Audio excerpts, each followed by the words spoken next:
ବର୍ତ୍ତମାନ କେବଳ ଏଇ ସିଙ୍ଗଡ଼ାଟିଏ, ବରାଟିଏ, ଚପଟିଏ ୟାରି ଭିତରେ ସୀମିତ ହେଇକି ଚଳିବାକୁ ପଡୁଛି। ଆଉ ଗୋଟିଏ ଓଳି ଦୋକାନ ଖୋଲା ହଉଛି।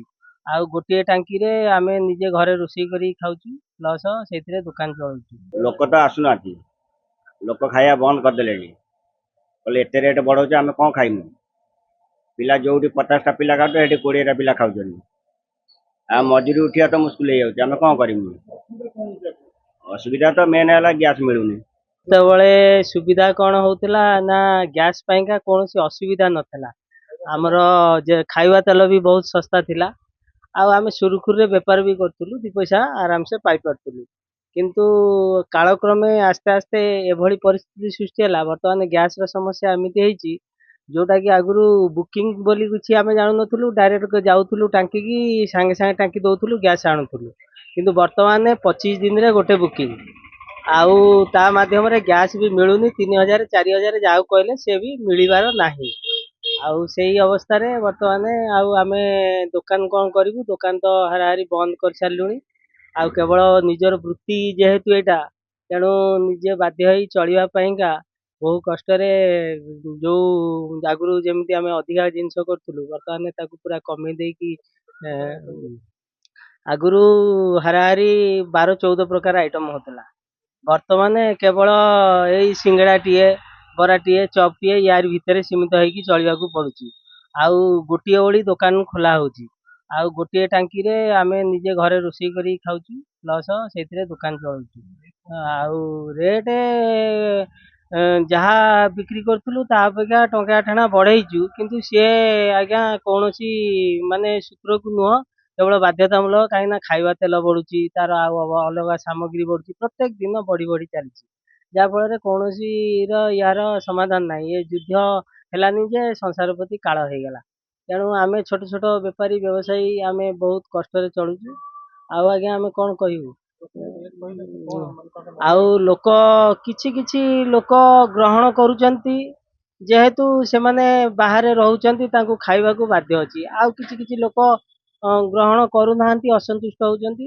ଆଉ ଦ୍ଵିତୀୟତଃ ହେଲା କଣ ନା ଆଗ ଅପେକ୍ଷା ବେପାର ବି ନାହିଁ, ଲୋକ ଭୟଭୀତ ହେଇଯାଉଛନ୍ତି। ତେଣୁକରି ଏଇଭଳିଆ ସମସ୍ୟା ଆଉ। ଯାହା ଜିନିଷ ପଡୁଥିଲା ତାହାର ବର୍ତ୍ତମାନ ପୁରା ମାନେ ଆଗରୁ ଯୋଉ 100% ହଉଥିଲା, ସେ ଜାଗାରେ ବର୍ତ୍ତମାନ 30% ହଉଛି ଜିନିଷ। ଆଉ ଚଳିବା ଆଜ୍ଞା ବହୁତ କଷ୍ଟ, ଆଜିକା ଦୁନିଆରେ ଚଳିବା ବହୁତ କଷ୍ଟ, ଯେହେତୁ ସବୁ ଜିନିଷର ଦର ବଢିଲା। ଆଉ ଏ ବୃତ୍ତି ତ ଅଲଗା କିଛି ନାହିଁ। ଆମେ 22 25 ବର୍ଷ ହେଲା ଏଇ ବେପାରରେ ମନୋଯୋଗ ଦେଇଥିଲୁ। ଗ୍ୟାସ୍ ତ ଆଜ୍ଞା ସହଜରେ ମିଳୁନି। ଦ୍ଵିତୀୟତଃ ଟାଙ୍କି ଧରିକିରି ଯାଇକିରି ବାରମ୍ବାର ଲାଇନ ଲଗେଇଲେ 25 ଦିନରେ ଗୋଟେ ମିଳୁଛି, ସେ ବି ମାନେ 25 ଦିନ ବୁକିଂ କରିବ, ତାପରେ 8 ଦିନ ଅପେକ୍ଷା କରିବ, ତାପରେ ସେଠି ଗଲା ବେଳକୁ ଆପଣଙ୍କର ଆସିନି, ଇଏ ହେଇନି, ଏଇ ଟାଇପ ର କହୁଛନ୍ତି। ଆଉ ବହୁତ ସମସ୍ୟା ଭିତରେ ଗତି କରି ଦୋକାନ ଓଳିଏ ଖୋଲିଲେ ଓଳିଏ ବନ୍ଦ ରହୁଛି, ଆଉ ଏଇ ଟାଇପ ର ଚାଲିଛି ଆଉ। ଗ୍ୟାସ୍ ତ ମିଳୁନି, ଆଉ ବ୍ଲାକ୍ ରେ ବି ମିଳୁନି। ଯୋଉ ଲୋକମାନଙ୍କଠୁ ଘରେ ଲୋକଠୁ କିଣିବାକୁ ପଡୁଛି, କିଏ କହୁଛି 2500, କିଏ 3000, କିଏ 4000। ଯେତେ ଆଇଟମ କରୁଥିଲୁ ସବୁ ବନ୍ଦ ହେଇଗଲାଣି। ପନିର ସିଙ୍ଗଡା ହଉଥିଲା, ବ୍ରେଡ ଚପ, ଜିଲାପି, ମିଠା ସବୁ ହଉଥିଲା। 10 12 ପ୍ରକାର ହଉଥିଲା। ଏବେ ତ ମାତ୍ର 3 ପ୍ରକାରରେ ବନ୍ଦ ହେଇଯାଉଛି। ଆଉ ଦିନେ ଖୋଲୁଛୁ ତ 3 ଦିନ ଖୋଲୁନୁ। ଆଉ କଣ କରିବୁ। ଗ୍ୟାସ୍ ତ ମିଳୁନି ଆଉ। ଏ ଘରେ ଲୋକଠୁ ଆଠୁ ତାଠୁ ଗୋଟେ ନେଇକି ଆସୁ, ନେଇକି ଆସିବା ପରେ ସେ ଦିନେ 2 ଦିନ ଚାଲିଛି, ଫେରେ ବନ୍ଦ। ଏଇଆ ହଉଛି ଆଉ। ରେଟ୍ ବଢେଇବାକୁ ପଡୁଛି, କଣ କରାଯିବ ଆଉ। ଖାଇବା ତେଲ କତରୁ ସବୁ ଜିନିଷ ତ ବଢିଲା ଆଉ। କୋଉ ଜିନିଷ ଆଉ କମ ହଉଛି। ବହୁତ କଷ୍ଟ। ଆମେ 3 ଜଣ ଅଛୁ, ଆଉ କଣ କରିମୁ। ଯାହା ଯେମିତି ଚଲେଇଛୁ ଆଉ। ଲୋକ ତ ଆସୁନାହାନ୍ତି, ଲୋକ ଖାଇବା ବନ୍ଦ କରିଦେଲେଣି। କହିଲେ ଏତେ ରେଟ୍ ବଢଉଛି ଆମେ କଣ ଖାଇମୁ। ପିଲା ଯୋଉଠି 50ଟା ପିଲା ଖାଉଛନ୍ତି ସେଠି 20ଟା ପିଲା ଖାଉଛନ୍ତି। ଆଉ ମଜୁରୀ ଉଠିବା ତ ମୁସ୍କିଲ ହେଇଯାଉଛି, ଆମେ କଣ କରିମୁ। ଅସୁବିଧା ତ ମେନ୍ ହେଲା ଗ୍ୟାସ୍ ମିଳୁନି। ଏଇ ସବୁ କଥା ଆଉ। ଚଳିବା ପାଇଁ ତ ବହୁତ ଅସୁବିଧା ହଉଛି।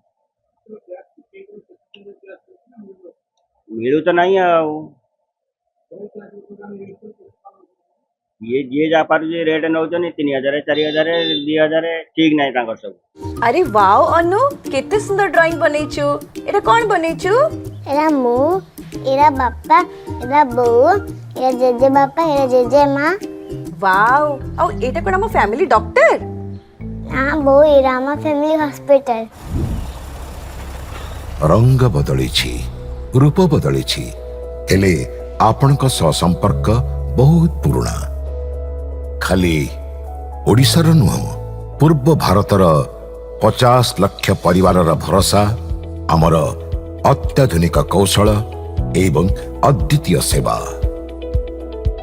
27 वर्षर संपर्क आमको करि परिछि आपणक निजर family hospital thank you doctor Anupari अनेक पिलांक धन्यवाद आम पई अमूल्य उपहार।